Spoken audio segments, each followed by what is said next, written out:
Welcome to Bergen, Norway Beyond the Gates 2025. This is Rauta channel. I am Jerry, your host, and this time I have, and I really fucking mean it, a very special guest. And this needs explanation because I keep saying I have special guests, this and that. This is a band I've been a fan of since 1993 when Icon came out. I was a mere teenager at school and suddenly this album popped up and soon I was diving back to their history with the previous albums. So yeah, it feels kind of a special and also kind of awkward to mention this on the interview, but I'll be honest with you, it's not always easy being a metal fan. However, sometimes things like this happen. So without further ado, let's introduce the man of the hour. Sir, please state your name. And what the hell are you doing in the band? Well, I'm Gregor Mackintosh and I play guitar for Paradise Lost. And thanks for that introduction, by the way. And also some other bands which have been on the side. Valenfire has been, Strigoy has been there, and so forth. And now you are fully focused with Paradise Lost. Once again, this more or less on the side. And you have a new album coming late 20, or not that late, but September 2025. Mm-hmm. Let's start with the new album. What can you give us a teaser about the new album that is coming out soon? Well, I mean, there's been 2 singles so far, but if you haven't heard those, something that really changed the approach to this record was, funny you should mention Icon. It was 30 years since our Icon album, a year or 2 ago, and we had to do a re-recording. I'm going to talk about that. Yeah. Okay. Yeah. But having to do that, relearn those songs in such depth and re-record it, put me in the headspace of 92, 93, Shades of God, Icon era. And that kind of influenced the songwriting for this record a little bit. So probably over half the album is very much in that vein, you know. Yeah, that's pretty interesting because your career started with kind of doom deathy. We're going to go into that in a bit. Then with Icon became more easily to approach with more melodic, then it went kind of electronic with the almost Depeche Mode like album Host, and then you gradually started going back heavier again over album after album, and at least with what I can think of, Plague Within and Medusa and all that stuff, suddenly we're back in this very doomy, deathy kind of a thing, and that's very much hearable with the new single. I mean, talking about the video one, which just came out not too long time ago, and it feels like Circle is in a way complete and beyond even. In hindsight, having these 35 plus years, almost 40, how do you feel like this whole career seems in older men's eyes versus the young kid who just picked up the guitar? Well, when you say full circle, the first time that was mentioned to me was when we did the Plague Within album, which is, I don't know what year it was, 2014 or something. And I'd say that's true. Yeah. That's pretty true. But since then we have been trying to, you know, maneuver around it. Yeah. All our influences from all the past, you know, in different ways. Like Medusa was far more of a kind of a sludgy record. Yeah, definitely. And then the last one before this one, Obsidian, it kind of has more gothy influences again. And this one, because of the Icon re-recording, like I said, it's kind of traveling somewhere between the Shades of God, Icon era-ish, you know, but with a twist of now, you know. So. Yeah, maybe not so proggy in a way. I was just revisiting, no. Shades of God, and while I remember falling in love with that album back in the days, nowadays it feels like, okay, this sound is very much something that could come out these days, but it also has this songwriting which is like not very much like later era Paradise Lost, like having very lengthy songs and songs going even to a little bit weirder places as opposed to what happened later on. But you mentioned that going back to Icon, which you re-recorded not too many years ago to celebrate the anniversary, how one gets to be inspired by own music? Does it feel a little bit fun, awkward, or what? It wasn't inspired by our own music. It was kind of, I said this before, it kind of puts you in the headspace of where you were at that time, what your influences were at that time, how you felt. Yeah. And at that time, around Shades of God and Icon, we were very much into the name Paradise Lost. We even went back to that, like, it's from the book. What does the book mean? What's it about? What are the themes? This religious, imagery, over-the-top religious imagery, even though we're all atheists, you know. So we kind of went down that path, and with the music, it was just a case of, I never used to play the same thing as any of the other, you know, it was like, we were all playing our different bits, and it never really, there wasn't too much riffage, but it was there, but it wasn't, you know, I was more of this harmony guy all the time. So we delved into that on this record. So it was more like the headspace. It wasn't really being influenced by our own stuff. It was just like, this is interesting. This is not our... Because over the years, incrementally, your style of playing changes, your style of songwriting changes, and you forget certain things. Yeah. And then just revisiting it made you think, okay, right. Does it get you nostalgic the same way the fans do when they go for the old albums? I think so. I think to some degree it does. Yeah, I mean, you try not to repeat yourself, obviously, but it still makes you, it gives you a warm feeling, like it does anybody else. Yeah, cozy feeling in a way. So if you're getting that, it must be a good thing. I mean, something that I had half this album written 3 years ago. I had 6 or 7 songs written, and I scrapped the whole lot because I wasn't happy with it, and then I just gave up for a year. Okay. And then we did the icon thing, and I was like, okay, this is what it should be about, right? This is how it should go. So I never used anything from those 6 or 7 songs. I just, if you're not feeling it, you're not feeling it. You know. Yeah, totally. I mean, we're in a lucky position that we haven't got a label saying you've got to release this now. You've got to. We're doing it our own time, you know. So if you're going to live with something, it's better that you're comfortable with it. Yeah, you can sign it. Yeah. And now talking about the video single of the Separate of Cross song, it's pretty interesting that you chose to go animated instead of like real footage, and I think it's pretty, but then again, I'm a video gamer, so I get into the world, and the story is very dark in the very Paradise Lost sense, but it also feels a little bit different being animated and all. What's the story with the video? Well, at the risk of, I don't want to piss off the guy who did it, but I really don't like it. Okay. But you win some, you lose some. Yeah, that's always the case. The video for the first single, Sounds Like the Grave, I thought was great. Really summed up the song perfectly. It was meant to be about the rise and fall of battles and wars over time. And the video summed it up. The second video, we were out on the King Diamond tour. They said, right, we need another video. It's like, well, what do you expect us to do? We're out here. So management, label got together and, okay, we'll sort it. You know, Nick, what are the themes? Nick came up with a theme about a moth. And then we got sent it, and I was like, what the fuck is this? It's Lord of the Rings type shit. I'm not like that. I'm not into that stuff. I mean, Nick likes it better than me, but it's just not for me, really. It's just taste, different tastes. Okay, okay. It's not what I had in mind at all. But then, as it always goes in the music industry, I said, well, I'm not happy with it all. And they said, well, it's too late. It's going out tomorrow. It's like, oh, shit. Well, why ask me then? Well, you know? Well, at least I liked it. So it's different. It totally surprised me by the balls. But I was like, this is very, very different than when I remember, like, As I Die coming out with the focus on the mouth and all. And so this feels like, different. That's what Nick said to me. He said, look, it's colourful, it's different. It might not be what you had in mind, but it's going to be a talking point, so, you know. Now, before we get into the history of the recordings, like I mentioned in the beginning that I've been listening to the whole, revisiting more like the whole discography, and curiously, I know this was just something that came out to my mind very, very spontaneously. I was driving my car, and I started with the Icon 30. And I remember there was a little bit of backlash. People are like, oh, why you are re-recording the song, the album, because it sounds fresh and it's not that different, but it's different. And always the typical complaints. I get that. And I mean, like, I get you, but the remake of an album, if it's going to be some kind of a re-recording, it should be like this, very honest, very authentic to the original ones.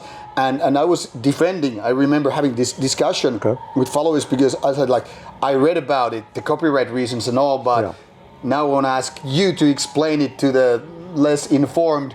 What made you re-record such a good album in such a fashion that you did? Well, very briefly, we got contacted by our management and label saying, it's 30 years since Icon. We think we should do some kind of re-release, you know, repackaging, do some new merch for it and all the rest of it. And Then about 2 weeks later, we heard back, oh, we can't use anything, not even the artwork, because Sony owns it. And we're like, what? And they said, yeah, it's the only album in your, bizarrely, it's the only album. It was sold by Music for Nation years ago to Sony. It's just the way it is. So they said, what do you think about doing a re-recording? We weren't really up for that. We didn't really want to do it. But then they said, look, just think of it like it's a pathway to the original. And I liked that idea. As long as it's like, okay, you've heard this, we've grabbed your attention for this, now go and listen to what the actual album. So it's just a pathway. That's what it was. And the artwork, we just did it in the same colours. Yeah, that's so nice because it's like almost like a sibling that you never heard of before. Yeah. So it's more of an homage where you just say, look, now you've seen this, we've grabbed your attention, go and listen to the album of its time that it was meant to be. Yeah. You know? So that's it. That's so fascinating because I'm obviously every fan of the band had noticed that things change over the years, whether it's about playing style, whether it's about Nick's vocals and all that stuff, but it's very close to the original one, without being exactly spitting image or whatever you say it. Yeah. Was it hard to get that kind of a feel and sound, and especially the vocal works? I know Nick is not present here, but as far as you can say, were there any difficulties to having this re-recording done such a way? The difficulties were just the approach was completely different back then. How you did things, it was all to 2-inch tape.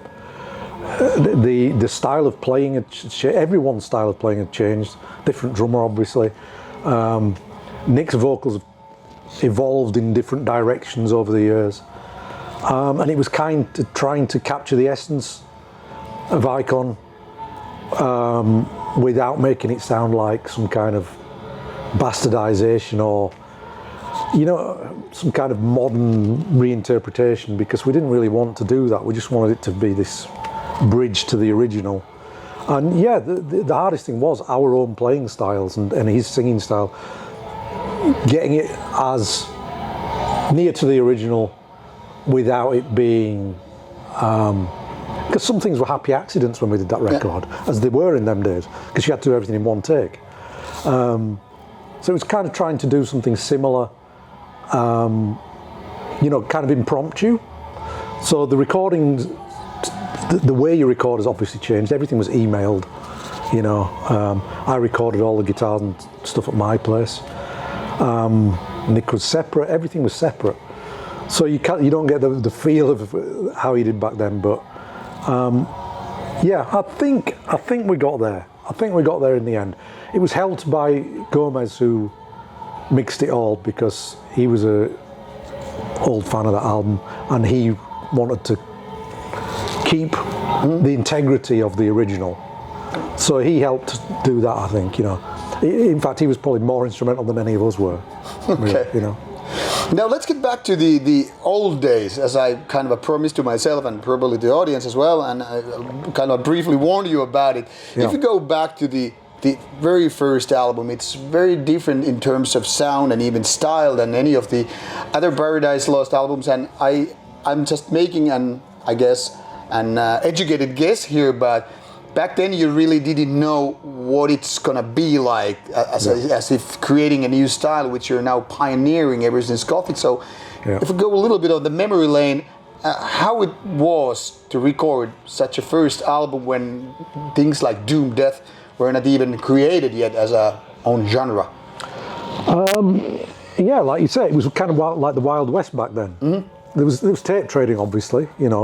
People remember it bigger than it was. It wasn't small. It was 5, 6, no more than 10 people in each country, and you wrote to everyone. And everyone traded their demos and told you about new music and underground music.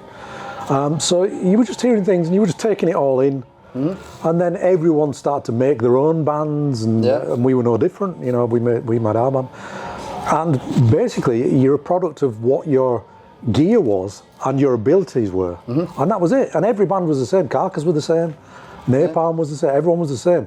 You played to whatever you could play, and whatever gear you had. If it was just this pedal, that was your sound. That was it. And we were no different.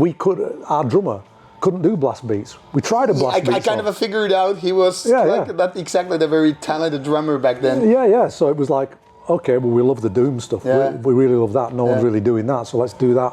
Mix it with take it slower. And one thing that changed our mind was we did a gig. It's probably about our 5th gig ever, off the back of the first demo that we did. And I think we were playing with Napalm actually, or Extreme Noise Terror or something. And people were going, faster, faster. No one was digging it. So we're very stubborn, as you've probably seen over the years, sometimes to our own detriment. But so we just started playing slower and slower and slower until there was a snare beat every like 30 seconds.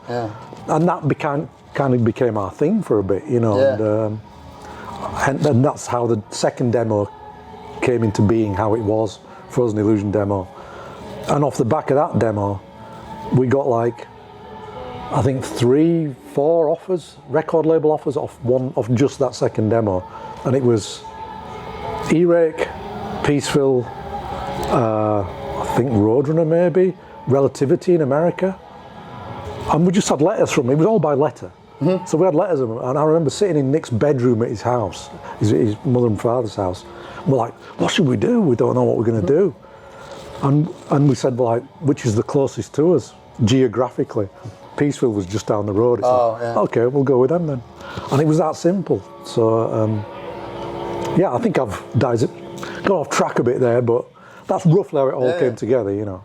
Now with Gothic, you added suddenly a huge layer of Gothicness, not just with the evolved sound and all that stuff, but a lot of female vocals which were never again introduced like that in the band. So it kind of became this milestone for the so-called Gothic metal to begin with. So that was different. Was it a conscious choice that now we're going to sound like very Gothic, not just name it, but also create it? Yeah, absolutely. I mean, a quick thing about me, I came from actually from the hardcore punk scene in the early 80s. I had the Mohican and the whole lot. And I saw you with the Mohican style at when you played in Helsinki. This was many years ago. But I can show you my phone when I'm 13 in 1982 with a big bleach Mohican. Okay, cool. So that's because of my older brother. He had this record collection. I used to delve through it, get into stuff like that. And then I met the rest of the guys, and they got me into metal and stuff. And so I was also into the goth scene a little bit, and that also leaked into that Gothic album. So tracks like Eternal and Shattered. Which was your first hit song, Eternal, really? If there is such a thing from that genre, but I mean, I remember doing it at rehearsal for the first time, and there was a kid there who was our friend, and he's like, wow, that's really different. We said, is it too different? He's like, no, just do it. So we recorded it, you know. So all the stuff was like, we just thought, we're able to do this more bombastic stuff now. Why not do it? As long as we don't cross that cheese line. And we've always stuck by that, even to this record today. It's like, we had a saying back then, and we still use it now, weep openly at the sheer pomposity. And it's like, it's pompous, bombastic stuff, and miserable, but there's a fine line between going cheesy, becoming a parody of yourself. I know what you mean. And we're very self-aware like that. We were even back then. You know, but that's also the album that kind of marked the beginning, in a way, at least as a listener, for the so-called Greg Mackintosh style, like with the lead guitarist having the kind of how to say, weeping melancholia. This is so English that you can almost cut it. And that marked the way which then again got, in a way, evolved with the Shades of God. But now without the female vocals, suddenly better production, but also kind of a proggier songwriting as opposed to was that a conscious choice to go with, let's do longer songs, let's do into some other directions, like without being the cheesy one? It was another, with Shades of God, it was another one of those where we still didn't know what our style was. Even though Gothic, I've heard from a lot of people, I loved it from the moment it came out. It's like, that's great, but you're one of a very few people, because I had to go to Holland to rough trade with Hammy, who owned Peaceville Records, and beg them to release it, because they didn't want to release it. No one liked it. Wow. They were like, it's not Gothic music, it's not doom metal, it's not death metal, we don't know what it is. It's kind of a weird beast. And And at the time, no, there wasn't. They didn't think there was a market for it. All right. So we had to beg them, and it was a slow burner. It took like 6 months to really stick in there, and people liked it. And by that time, we were already on with writing Shades of God because things were bang, bang, bang back then. So we went down a bit of more of a doom metal trip with Shades of God, where it's like early Trouble, early Candlemass, Pentagram, Sabbath, obviously. But without the kind of a clean vocals too. Yeah. You still get the death metal vocals. But with the rough vocals, and just went down that. And with the songwriting being kind of disjointed and proggy, that was a total accident. That was like, oh, I really like this riff. Oh, we'll keep that in there, but let's go into that riff instead. It was all an accident, really. In hindsight, I was just listening to a couple of days before coming to festival. I was driving to my cameraman's place. I was thinking, I didn't even remember there's this kind of a passage that seems to last for a long time until it kind of builds up again. And then suddenly you have another hit song, which is, once again, not cheesy, but very, very iconic without being on the level of album icon. And I'm obviously talking about As I Die, which clearly put a stamp on these guys are for real, able to deliver that British melancholia, that kind of a bitterness, that feeling that you're by some Gothic monastery and everything is raining and it's dark and gloomy. And suddenly from that, the jump to Icon wasn't that much of a big in a way. I mean, from that song. From that song. But that song, it seems like a little bit separated from the rest of the Shades of God. Well, there is a story to that, actually. That song was my... I mean, with the Shades of God album, we made a conscious decision to move a little bit away from the Gothic thing. Yeah. But I was allowed to do a Gothic song. Okay. And that was As I Die. Oh, okay. Interesting. And I was kind of the only one who really liked it. When we recorded it, no one really liked it. So it wasn't even on the original pressing. Oh, wow. It was an extra. And Robert Muller, a guy who wrote for, he's a German journalist, wrote for, who was he? Was it Rock Hard or Metal Hammer back then? Maybe Metal Hammer. He heard it because he was kind of a friend of ours. And he said, this is great. You should release it as a single. It needs to be on the album. I'm like, oh, okay. We didn't know what was it. I still have no idea about what people like, but when that came out, then it was like something clicked within the band. Then it was like, this is what we should, this is our style, and that led to Icon. That was the bridge. Now with Icon, it was obviously very much more mainstreamish in the sense that songs were more compact. There was more like kind of hit song material with songs like, whether it's very dark and gloomy like True Belief or lots of other songs, to be honest. And then that same thing kept going with Draconian Times. Like what I see them and saw them back in the days, like they were like siblings. In a way, like there's lots of same feeling, the kind of a bitterness, but also very melodic and catchy even. And then you once again change the mood for something, how to say, lighter in a way, not darker at the same time, but less heavy. And that was when 1 Second came to be, and that was suddenly from the cover image to the songs themselves, very much like a band that had, I don't know, shedded its skin in a way. That goes towards Host, which that has nowadays in its own side project too. So what's the story? I guess we have to pick up the pace in terms of the length of the interview, but talking about this change from the early albums to Draconian Times and then once again in Host, how did it feel back in the days? Because I remember you cut your hairs and suddenly you were full Depeche Mode thing going on. I can do a quick run through from there to quite easily actually, because basically I'd learned how to songwrite on Icon. I knew what to do. I kind of had it in my head how to do things. I'd learned lots of tricks and tips and things like that. So that worked really well. But then we recorded Icon, we released it, went on tour, we toured everywhere, all over the world, and came straight back, recorded Draconian Times, went out on tour, no time off. We were away for 3 years with no time off. Wow, busy years. It killed us. We were just like sick and tired of hearing that style. Just sick and tired of it. And certain headlines didn't help, like Kerrang did, is this the British Metallica? Wow. And it's like, oh, thanks for that. Yeah. Something to put on your shoulders there, you know. And another one said called us hair metal. It's like, fucking what hell. the fuck? So that made us cut hair. That one headline, we would like, fuck that. We're not hair metal. I remember I was honestly, as a young fan in my early 20s or so, I was kind of shocked with the image change, and suddenly, even though nowadays I do love Host and all that Depeche Mode-y thing, but back then, coming as this guy who was all about finding new death metal and black metal and getting into the extreme, and these guys are getting the opposite direction, and like, what the hell is happening? But you kind of changed the style so quickly after Host, and while there are electronic parts with the follow-up, suddenly you are more into metallic styles once again, and even darker in a way. Well, we'd had a good few years off from doing the same metal type stuff, so we're kind of ready to introduce it again.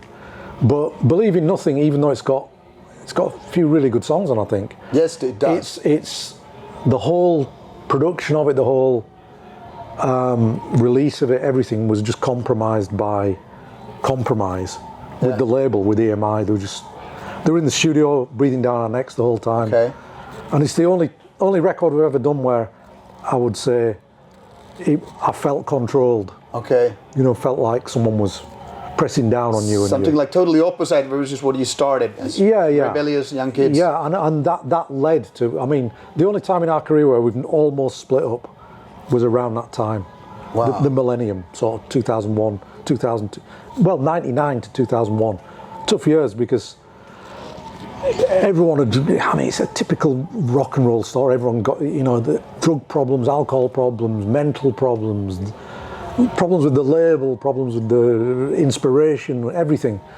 And you need to kind of burn out before you can pick yourself back up and dust yourself off and go out again. You know? So and that was the record where we did it, really, where it was a public meltdown almost, you know. Now, getting a little bit back, I know this is a kind of a side question to it, but what I noticed as a young guy, reading the lyrics and all that stuff, I got a little bit different but similar feeling with, say, you and Kargas and all that stuff. Like, there were big words for non-English speakers, but the lyrics didn't, you know, how to say, didn't make so much sense. It was more like, this is delivering feeling, but I still don't know what these guys are singing. And I figured, okay, maybe it's much like us, the audience. We're teenagers, we write stuff which we don't necessarily even know what they are. I mean, talking about the crisis that's gonna hit when you're getting older, and there are lots of bunch of bitterness around. But that came to be later albums. I think 1 second really changed it, and when I was reading in the later stuff, it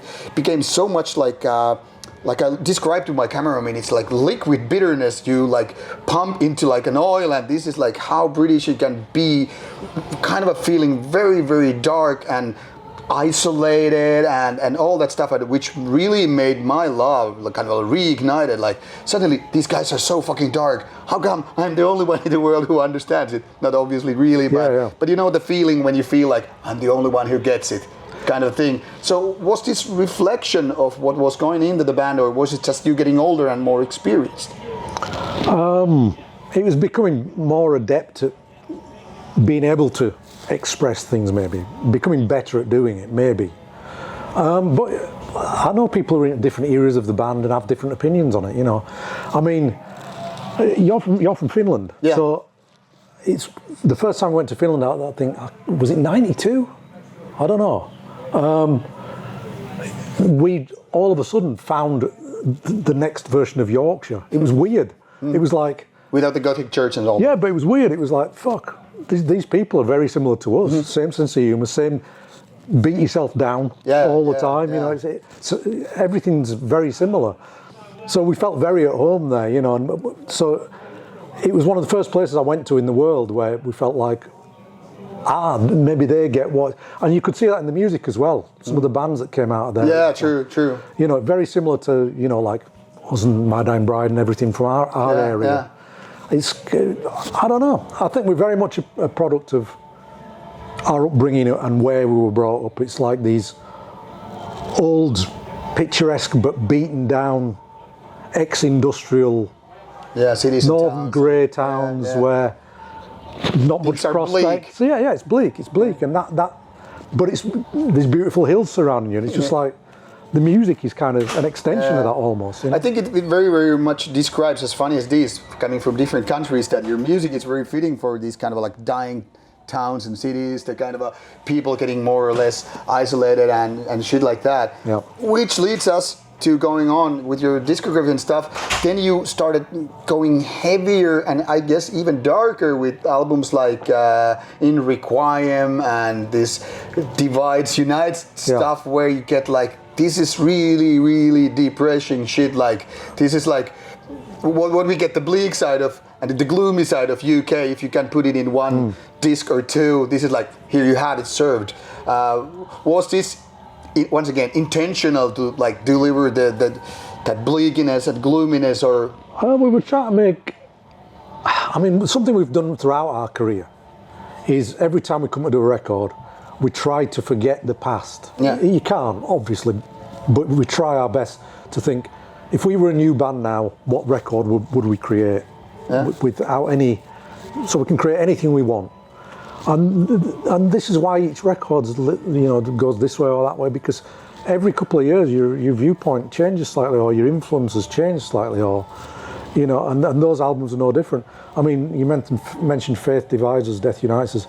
To me, that's kind of our cinematic album. Yes, yeah. It's almost like a film soundtrack type thing. That isn't really what we were going for when we wrote it, but as we recorded it, it became that. So yeah, there's something changes every time to make it its own thing, hopefully, because something that really pissed me off back in the day was, and it's a weird thing to be pissed off about, but Icon to Draconian Times. I wanted Draconian Times to be a different album at the time, but we didn't have the capability because it was all back to back. It just became an extension.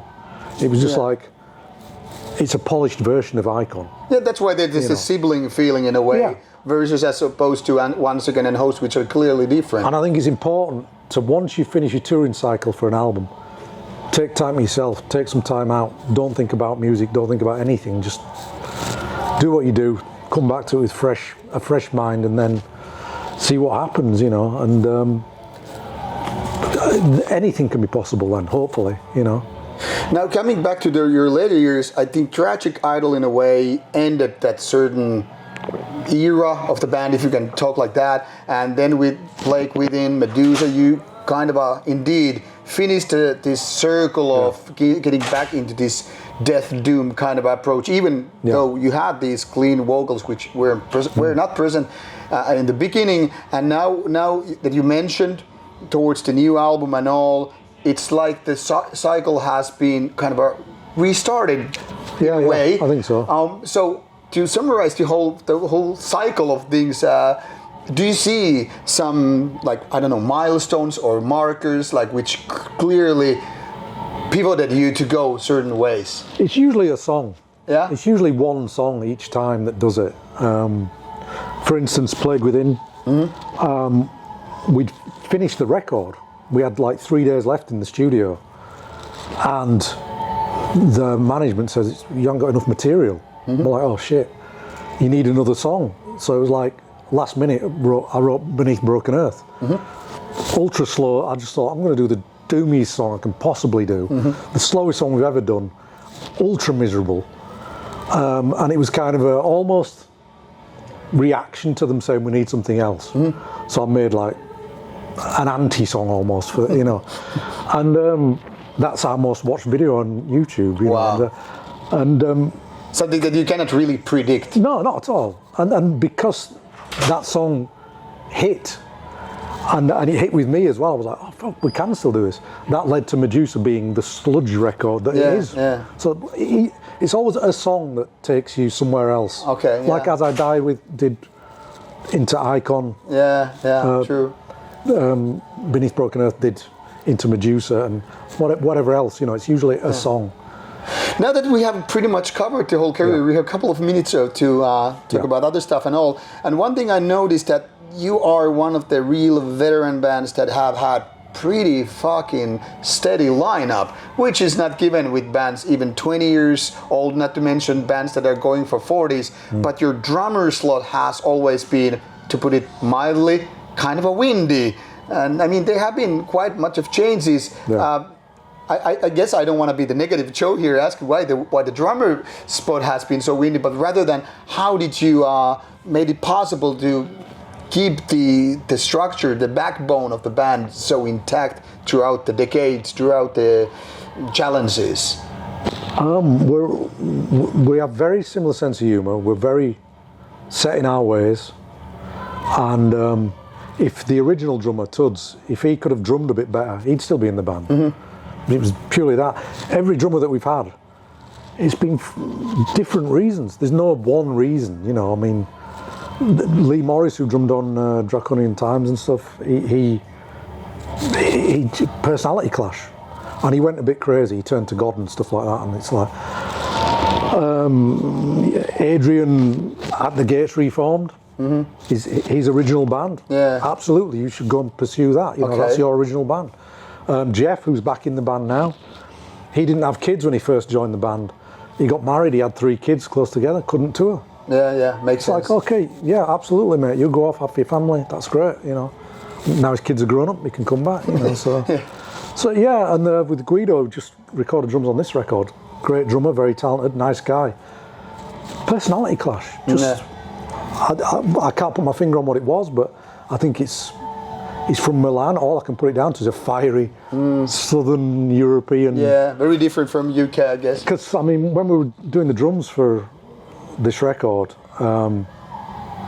it took nearly 3 weeks, and it usually takes 3 days to do drums for an album, and that was because he was kind of not behaving well, shall we say? And he would admit that, absolutely. And I said at the end of the recording, look, I don't want to record with you again.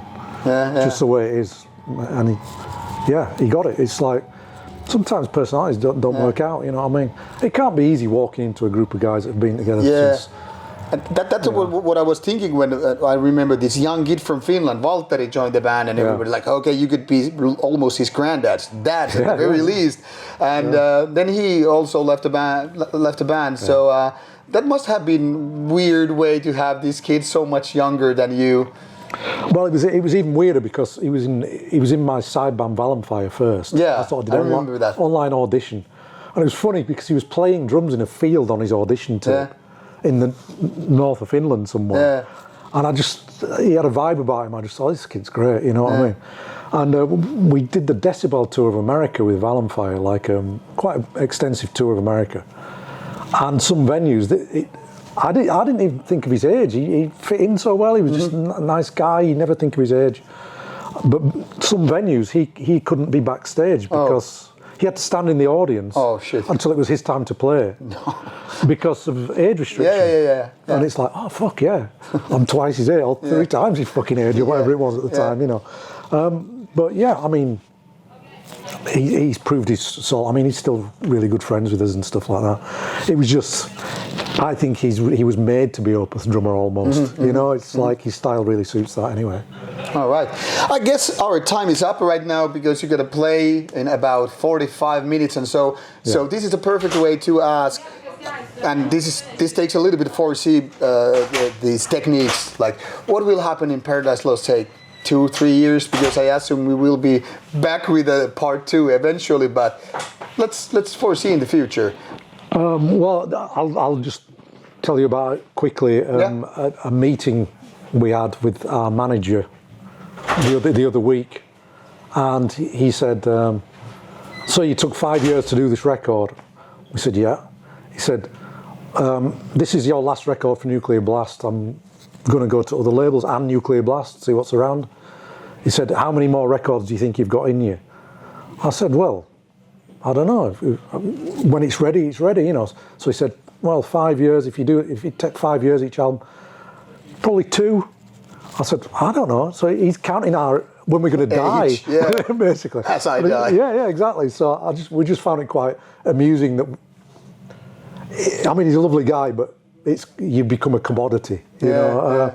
So when it's ready, and if it's worth releasing, it's worth releasing. Yeah, of course. As with this one, it took 5 years because we scrapped it, started again, did it again, and then we were happy with it.